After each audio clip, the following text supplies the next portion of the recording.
안녕하세요. 자, 2강을 같이 보도록 하겠습니다. 자, 두 번째 수업 시간은요, 오븐에 대해서 이야기할 건데요. 페이지는 27페이지입니다. 근데 제가 1강에서 주어진 시간에 맞춰서 이야기하다 보니까 파이롤라의 팁 부분을 이야기하지 않고 넘어갔네요. 이 팁 부분이 아까도 말씀드렸듯이 아주 중요하다고 말씀드리지 않았습니까? 한번 확인하도록 하겠습니다. 자, 팁. 자, 파이롤러를 사용하여 제조 가능한 제품들 쭉 나와 있습니다. 암기하시고요. 대부분 이제 파이롤러를 사용할 수 없는 제품은 롤링하는 제품이라든지 이런 것들은 이제 불가능하죠. 그래서 뭐 브리우시를 요 안에 넣는다든지 뭐 이러면 고를 수 있어야 되겠죠. 네. 지금 나와 있는 제품들은 전부 다 밀대로 밀어서 하는 작업들을 파이롤러라고 하는 기계를 이용해서 하는 겁니다. 아셨죠? 그렇게 기억하시고, 그 다음에 파이롤러를 사용하여 페이스트리를 제조할 때의 주의사항 쭉 적어놨습니다. 한번 읽어보시고 잘 기억하시기 바랍니다. 자, 5분 넘어가도록 하겠습니다. 자, 오븐은요, 우리가 공장 설비 중 제품의 생산 능력을 나타내는 기준이 돼요. 그래서 공장에는 믹서, 발효기, 그리고 오븐, 작업대, 이게 큰 덩어리지 않습니까? 냉장고까지 큰 덩어리에서 그 공장의 생산 능력의 지표, 이렇게 생각하시면 되겠고요. 그러면 오븐의 생산 능력은 어떻게 확인하냐? 오븐의 단 안에 들어가는 철판의 매입수입니다. 그러니까 철판의 매입수가 몇 개냐에 따라서 오븐의 생산 능력을 알 수 있는 것이죠. 그러니까 오븐의 생산 능력은 오븐 안에 들어가는 철판의 매입수, 그 공장의 생산 능력은 오븐의 생산 능력에 의해서 결정이 된다. 이렇게 기억을 하시고요. 오븐의 종류에는 이제 데크 오븐, 터널 오븐, 컨벡션 오븐 특징들을 좀 기억을 해야 돼요. 이 데크 오븐이 소규모 제과점에서 이제 쓰는 거죠. 특징이 이제 들어가는 입구와 나오는 출구가 같다라는 거. 그리고 이 지금 책 안에는 이제 정리를 안 했는데 공간을 효율적으로 사용할 수 있다라는 거. 이것도 이제 중요한 부분이 되겠습니다. 이에 반해서 이제 터널 오븐은 대량 생산 공장에서 많이 쓰는데 이 터널 오븐을 배치할 공간이 되게 넓어야 된다라는 게 단점이 돼요. 그러나 이제 장점은 빵 틀의 크기에 거의 제한을 받지 않고 윗불과 아랫불의 조절이 쉽다라는 것. 특징은 터널을 통과할 때 터널을 세 권역으로 나누어서 그 권역별로 온도 조절이 가능하다는 거. 그리고 그 밑에 이제 컨베이어 벨트가 깔려 있는데 그 컨베이어 벨트의 회전 속도, 지나가는 오븐 안을 지나가는 속도를 가지고 굽는 시간이 또 조절이 가능합니다. 대량 생산에서 많이 쓰는 오븐이 되죠. 컨벡션 오븐인데 데크 오븐은요, 장점이 아까도 말씀드렸듯이 이게 공간의 효율적인 활용이야말로 이 데크 오븐의 가장 큰 장점이죠. 근데 단점이 뭐냐면 얘가 열편차가 심해요. 빵과 과자 반죽을 오븐 안에 집어넣었을 때 데크 오븐의 열편차가 심하니까 얘를 중간에 한번 돌려줘야 돼요. 돌려줘야 돼. 이거 얼마나 번거로워요? 돌리지 않고 할 수 있는 방법은 뭐 없을까? 이렇게 사람들이 생각하기 되겠죠, 당연히. 그래서 이제 생각한 게 뭐냐면 두 가지 방법이죠. 열을 순환시키는 거야. 그러니까 오븐 뒤편에 팬을 설치하고 팬으로 돌려서 열을 순환시키는 방법이 있고, 또 하나는 뭐냐면 밑에 철판이 돌아가면 어때요? 철판 팬이 이렇게 돌아가서 구워지면 되겠구나, 이렇게 생각을 했겠죠. 그래서 뒤에다 팬을 설치하고 열을 강제로 순환시키면서 그 착색을 균일하게 만드는 오븐이 컨벡션 오븐이라면 밑에 팬 자체를 돌려가지고 열을 균일하게 만드는 게 뭐냐면 릴 오븐, 릴이 이렇게 회전하다 이런 뜻이에요. 릴 오븐이 있어요. 여기 이제 책에서는 이제 시험 문제에 자주 나오는 것만 정리를 해봤습니다. 데크 오븐, 터널 오븐, 컨벡션 오븐, 이렇게 좀 내용들은 전부 다 시험에서 언급한 내용들을 제가 또 이렇게 쉽게 이해할 수 있게끔 정리를 했으니까 잘 읽어보시고요. 자, 뒷장으로 넘어가도록 하겠습니다. 28페이지 여러분 봐주세요. 제과제빵 도구.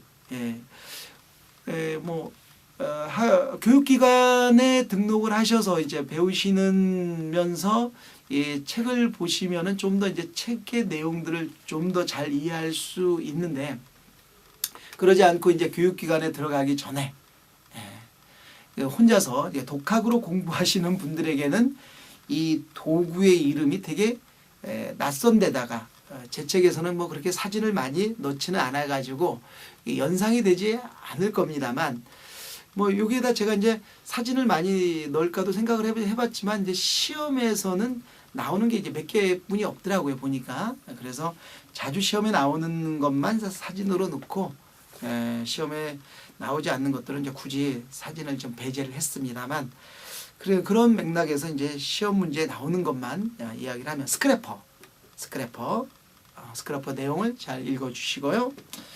두 번째가 뭐냐면 7번에 디핑 포크 잘 기억하시고요. 그 다음에 세 번째가 16번에 작업 테이블, 그 다음 17번에 데포지터. 이 데포지터만 사진이 없네요. 이 데포지터는 짤주머니라고 하는 도구에다 팁이라고 하는 모양 꽉지를 끼우고 과자 반죽을 담아가지고 이렇게 짜는 것을 손으로 짜면 되게 힘들지 않습니까? 그래서 도구로 짜면 더 편하지요. 그래서 그러한 도구를 데포지터라고 한다. 뭐 이렇게 생각하시면 되겠습니다. 그래서 그런 요거는 이제 어디서 많이 볼 수 있냐면 그 호두과자 판매점 있지 않습니까? 호두과자 아저씨들이 그 호두과자 틀에다 이렇게 반죽 붓잖아요. 그거예요. 그게 데포지터예요. 그런 것들 뭐 그냥 별거 뭐 없고요. 그 다음에 그 제빵 전용 기기에서 이제 분할기, 라운더, 정형기, 반죽기, 도우 컨디셔너 중에서 라운더랑 도우 컨디셔너를 관심 있게 봐야 돼요. 라운더라는 게 뭐냐? 라운딩 하면 둥글리기, 라운더 하니까 둥글리는 기계. 반죽을 이렇게 둥글리려면 어때? 이게 빵잎만 둥글리지 과자 반죽도 둥글리는 게 있긴 한데, 일반적으로 봤을 때는 과자 반죽은 이렇게 기계로 둥글릴 수는 없어요. 그래서 이 라운더는 둥글리게 하는 기계는 이제 제빵만 쓰는 제빵 전용 기계다. 기억을 하시고요. 그 다음에 도우 컨디셔너인데, 이 도우 컨디셔너가 이 요즘에 아주 중요한 이 기계입니다. 아주 중요한 기계. 이 기계는 냉동 그리고 냉장, 해동 2차 발효를 프로그래밍에 의해서 자동적으로 조절할 수 있는 기계. 그래서 반죽을 만들어서 1차 발효를 시킨 다음에 분할을 해서 모양을 만든 다음에 도우 컨디셔너에다 집어넣어서 급속 냉동을 시켜요. 그 다음에 시간이 지나면은 그 냉동에서 냉장으로 바뀌면서 해동이 돼. 해동이 된 다음에 2차 발효가 또 이루어져요. 그 안에서 2차 발효가 진행이 돼서 내가 이제 출근을 딱 하면은 2차 발효가 딱 되어 있어서 출근과 동시에 오븐에다 딱 집어넣으면은 될 수 있는 이 최고의 현대적 기계입니다. 이 기계가 있으면은 우리 빵 만드는 사람들이 새벽같이 출근할 필요가 없어요. 아주 좋은 기계고, 이게 지금 각 교육기관마다 아마 설치하게 돼야 될 거예요. 근데 이게 이제 설치하게 될 거예요. 이제 곧 제가 이제 확실합니다만 설치하게 될 테니까, 요 기계를 활용하는 능력이야말로 이 제빵하는 블랑제라고 하는 이 제빵 전문가에게서는 아주 이렇게 작업 환경을 보다 더 개선할 수 있는 최고의 기계다. 저는 이게 교육기관에서 교육이 이루어져야 된다고 생각을 하고 있고, 이러한 활용법이 습득이 된 상태에서 조그만 소규모 제과점에게는 조금 좀 투자하는 데 있어서 이게 가격대가 좀 비싸기 때문에 힘들 수 있지만, 제빵인들의 근무 조건을 보다 향상시켜서 뭐 복리 차원에서 반드시 이루어져야 될 저는 기기라고 생각을 해요. 이게 시험 문제도 잘 나오고 있습니다. 자, 이번엔 33페이지를 보시죠. 자, 과자 반죽의 종류가 되겠습니다. 과자 반죽은 반죽의 형태가 세 가지죠. 첫 번째 반죽형 반죽, 두 번째 거품형 반죽, 세 번째 시폰형 반죽, 이렇게 세 가지가 있고 반죽형 반죽의 특징 지금 바로 밑에 6항목으로 정의를 해놨어요. 이거 반드시 암기해 줘야 돼요. 이건 뭐 시험과 관계없습니다. 반드시 암기해야만 여러분들이 과자를 이해하고 과자를 이해해서 보다 더 그 과자를 전문화하는 파티시에로 갈 수 있는 그런 아주 중요한 부분이에요. 그래서 이 과자 반죽의 종류에 나와 있는 내용은 시험과 관계없이 모두 이게 내용을 암기하셔야 돼요. 암기. 그리고 또 시험에서도 자주 나오기도 하지만 근데 이제 시험이라고 하는 것은 전체를 보고 시험 문제를 내기 때문에 중요하다고 해서 그 부분에서 많이 시험 문제를 낼 수는 없어요. 시험 개수의 안배가 있기 때문에. 그렇지만 우리가 이제 파티쉐를 한다고자 한다면 이 부분은 아주 정확하게 아주 숙지를 하셔야 되겠습니다. 자, 자세히 한번 볼까요? 자, 33페이지. 자, 1번 반죽형 반죽의 1번 크림성과 유화성을 갖고 있는 유지를 많은 양 사용하고 화학 팽창제를 이용해 부풀린 반죽이다. 그러니까 유지를 많이 사용하고 화학 팽창제를 이용해서 부풀린다. 자, 두 번째 특징. 기본 재료가 밀가루, 유지, 계란, 설탕. 자, 유지가 초점이죠. 유지가. 세 번째, 일반적으로 밀가루가 계란보다 많이 사용이 되고요. 자, 네 번째 보세요. 자, 유지의 사용량이 많아 완제품의 질감이 부드럽다. 다섯 번째, 계란의 사용량이 적어 반죽의 비중이 높고, 비중이 높다라는 얘기는 반죽 속에 혼입된 공기의 양이 적다. 그리고 완제품의 식감이 무겁다. 자, 여섯 번째, 그러면 반죽형 반죽으로 만드는 제품에는 어떤 종류가 있느냐? 자, 첫 번째 레이어 케이크류, 두 번째 파운드 케이크, 세 번째 머핀 케이크, 그리고 과일 케이크, 마들렌, 바움쿠헨 제품의 종류도 기억하시고요. 자, 반죽형 반죽이란 다시 한번 제가 정리해 볼게요. 자, 반죽형 반죽이란 자, 유지를 중심으로 해서 만드는 반죽이다. 야, 유지의 어떤 물리적 성질? 크림성과 유화성. 그리고 팽창은 유지의 물리적 성질을 이용해서 또 팽창을 시키지만 주된 팽창은 화학 팽창제를 쓴다. 자, 기본 재료 네 가지. 밀가루, 유지, 설탕, 계란 중에 특히 유치 관심 가져야 되겠죠. 네, 이렇게 해서 특징을 다시 한번 정리해 봤습니다. 자, 이번에는요. 바로 밑에 반죽형 반죽을 만드는 제품의 제법이죠. 제법의 종류. 첫 번째 블렌딩법, 두 번째 크림법, 세 번째 1단계법, 그 다음에 네 번째 설탕물 반죽법 이렇게 되어 있죠. 자, 그러면 여기에서는요. 암기할 때 이렇게 암기하면 좋습니다.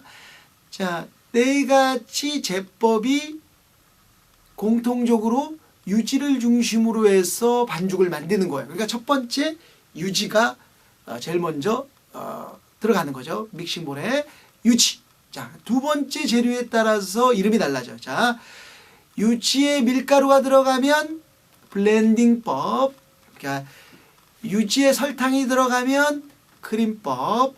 자, 유지에 모든 재료 한꺼번에 집어넣으면 1단계법. 그리고 유지에 설탕물 집어넣으면 설탕물법. 이렇게 이제 그 시험에 나오는 이제 포인트를 이야기를 해봤고요. 특징이 또 중요하죠. 자, 블렌딩법의 제조법의 장점이 뭐냐? 제품의 조직을 부드럽게 하고 유연하게 만든다. 자, 크림법의 장점, 제품의 부피가 큰 케이크를 만들 수 있다. 그리고 1단계법의 장점은 노동력과 시간을 절약할 수 있다.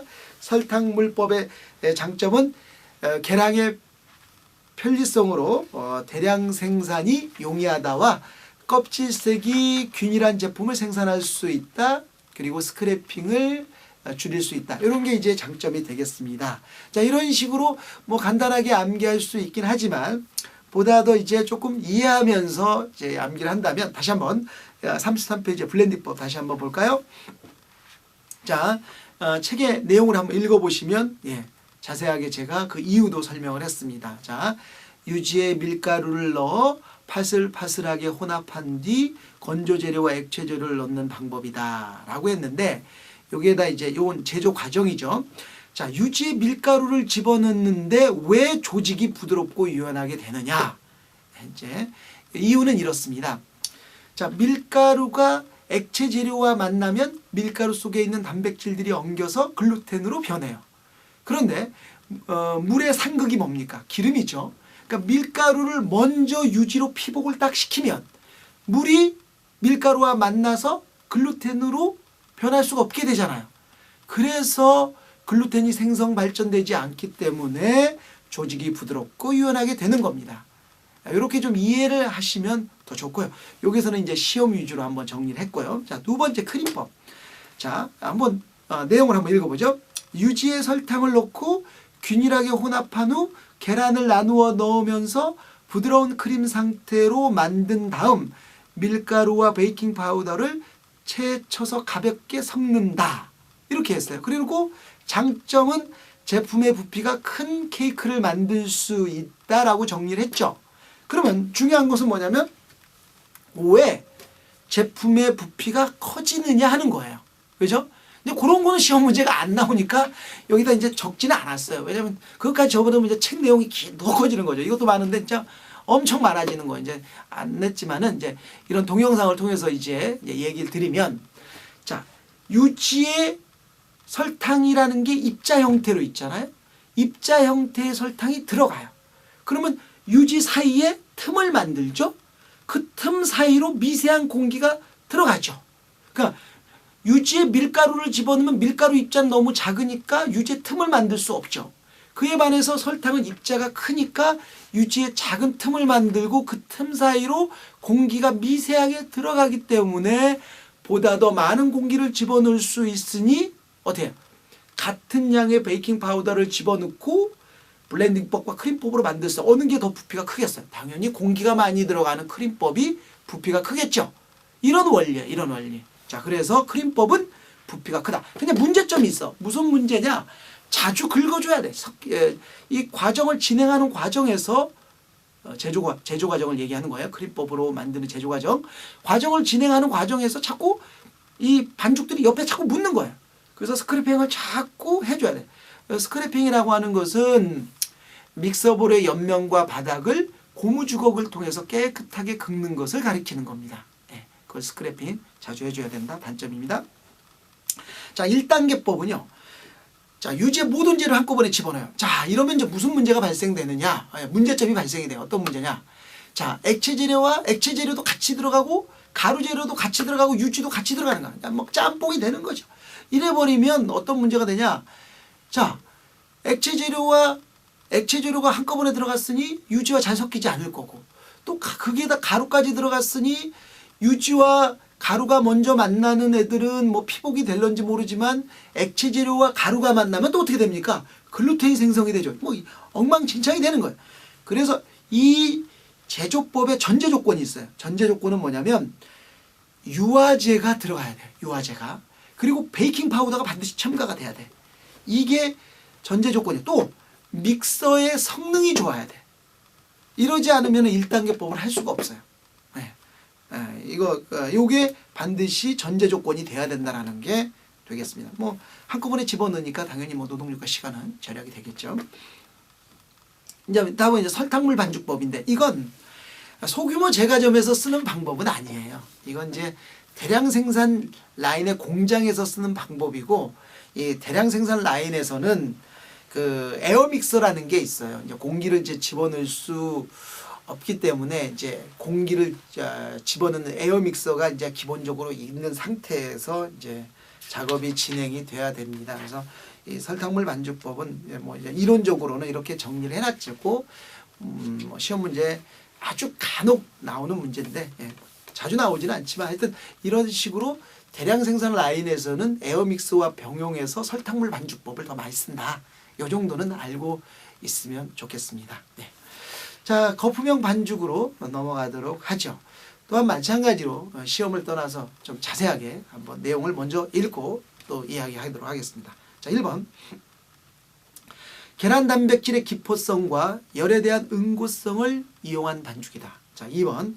전란, 흰자, 노른자를 가리키는 거죠.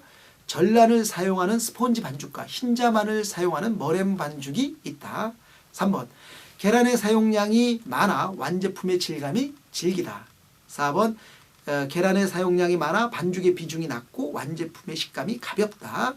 그리고 이제 기본 재료가 이제 제가 여기 정리를 왜 안 했냐면 두 개가 또 틀리니까 그 거품형 반죽의 기본 재료는 밀가루, 설탕, 유지가 안 들어가고 소금, 계란이에요. 그러니까 반죽형은 유지가 들어가는 반면에 거품형은 유지가 안 들어가고 소금이 그 자리에 들어가는 거 기억하시고, 그 다음에 5번째 제품들에는 스폰지 케이크, 롤 케이크, 카스테라, 오믈렛, 엔젤 푸드 케이크가 있어요. 자, 거품형 반죽의 그 주재료는 뭐냐? 바로 계란이에요.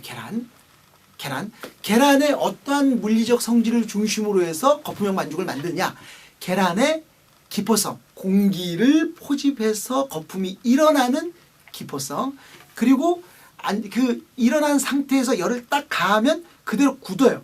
굳게 하는 열응고성, 그러니까 단백질 열변성이라고 하는데 열응고성이 이 중요한 핵심이에요. 핵심. 그러니까 반죽형 반죽에 있어서 그 주재료, 주된 역할하는 재료가 뭐냐면 유지가 되고, 거품형 반죽에 있어서 주된 역할하는 재료가 뭐냐? 라면 계란이야, 계란. 그러면 이제 계란을 또 이렇게 보면은 흰자, 노른자로 나누어지죠. 자, 거품을 일으킬 수 있는 방법은 3가지가 있을 수 있죠. 노른자만 거품을 일으키는 거, 흰자만 거품을 일으키는 거, 흰자와 노른자를 함께 거품을 일으키는 거. 자, 여기서 노른자로 거품을 일으키면 거품이 일어나긴 일어나요. 근데 문제가 뭐냐면 너무 빈약해.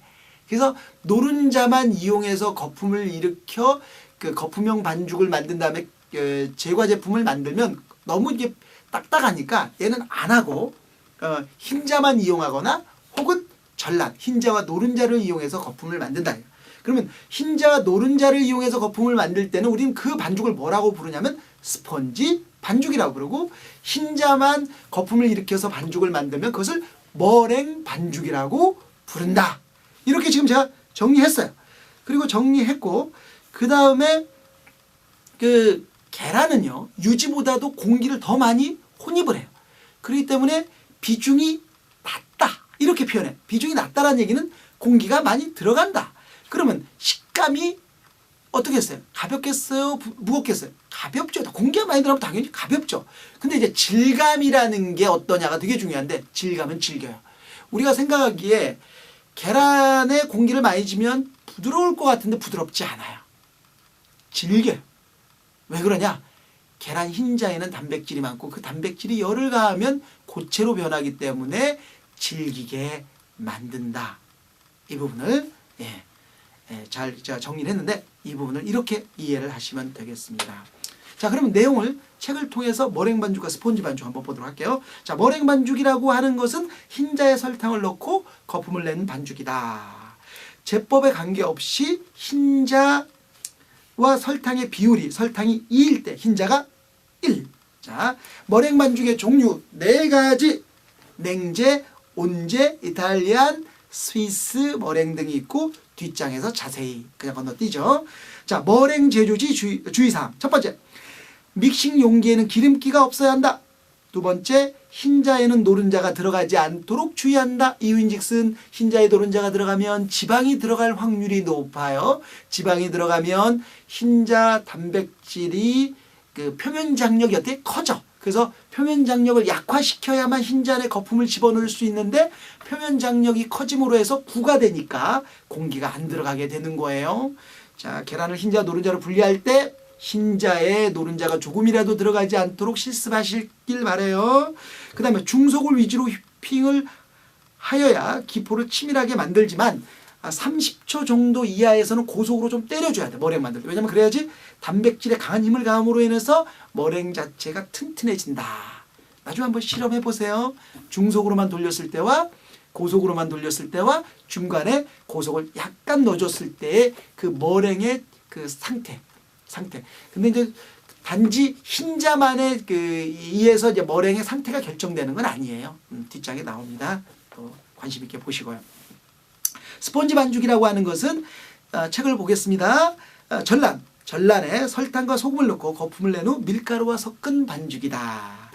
자, 노른자가 흰자 단백질의 신장성과 부드러움을 부여하여 부피 팽창과 연화 작용을 향상시킨다. 그리고 노른자에 함유되어 있는 레스틴이라고 하는 이 레스틴이라는 단어가 되게 중요한데 유화 작용 때문에 전란을 휘핑하여 거품을 일으킬 수 있다. 레스틴 인지질로서 유화 작용을 하고 있습니다. 인지질 이내 지방이 결합되어 있는 복합 지방. 뭐 나중에 또 얘기해요. 자, 스폰지 반죽을 만드는 제법의 종류에는 공리법과 변리법과 그리고 1단계법, 제노아즈법이 있는데 여기서 공리법에는 더운 믹싱 방법과 찬 믹싱 방법 이렇게 좀 세분화되어 있고 뭐 했는데 이것도 마찬가지예요. 계란을 중심으로 해서 어떤 재료가 들어가느냐와 어떻게 계란을 이용해서 거품을 일으키냐에 따라서 제법이 틀려져. 자, 계란을 흰자, 노른자로 나누어서 반죽을 일으키면 나눈다. 변리법. 그 다음에 흰자와 노른자를 함께 집어넣어서 거품을 일으키면 함께 한다라고 해서 공리법. 그리고 이것을 뜨겁게 해서 거품을 일으키면 더운 믹싱 방법.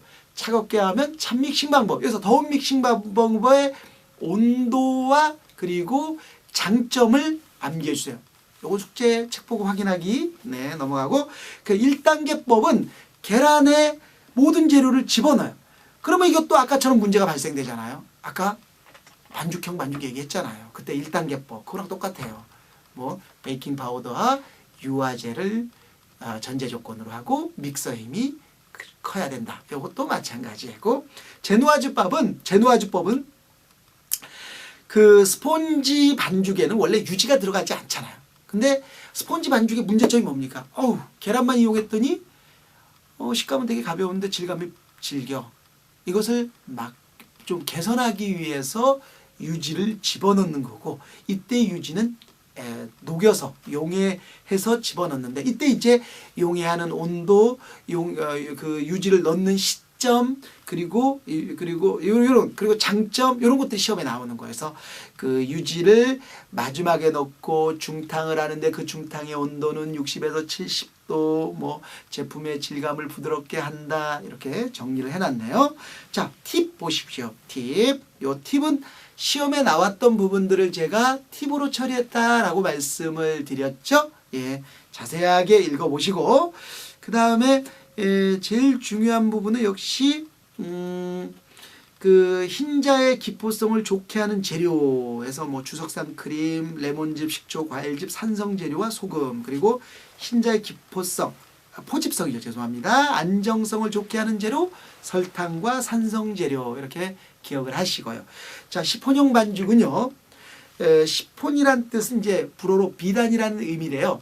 그 비단이 어떻습니까? 되게 가볍고 부드럽잖아요. 그래서 식감은 가볍고 질감은 부드럽게. 그럼 어떻게 하면 되냐? 앞에서 거론했던 반죽형 반죽의 장점인 부드러움을 차용하고 거품형 반죽에서 얘기했던 가벼움을 차용해서 만든 제조법이다. 이렇게 생각하시면 되고 각각의 어떤 제법, 거품형 반죽의 머랭법을 통해서 공기를 포집시켜서 가볍게 그리고 반죽형 반죽의 블렌딩법을 차용을 해서 질감을 부드럽게 한 제조법이다라는 것을 기억하시면 되겠습니다. 자, 36페이지 마지막 내용, 팁에 있는 내용 이 부분은 조금 아주 시간이 좀 남네요. 2분 정도 읽어볼게요. 자, 시폰법 블렌드법과 머랭법을 함께 사용하는 제법 식용유와 노른자를 섞은 다음 설탕과 건조 재료를 채쳐서 넣고 섞는다. 자, 2번 1회 물을 조금씩 넣으면서 매끄러운 상태로 만든다. 이게 이제 블렌딩법이라는 뜻이에요. 1번과 2번까지가. 그 다음에 3번 흰자에 설탕을 조금씩 넣으면서 머랭을 만든 뒤 이와 섞는다. 요게 이제 머랭법 섞어서 그 블렌딩법과 머랭법의 혼용이 바로 시폰법이다. 그리고 거품형 반죽의 식감과 질감의 특징, 반죽형 반죽의 식감과 질감의 특징 중에 시폰형 반죽의 이 두 가지의 장점을 차용해서 만든 것이다라고 도표로 정리를 했습니다. 자, 이렇게 해서 우리가 2강까지 공부했고요.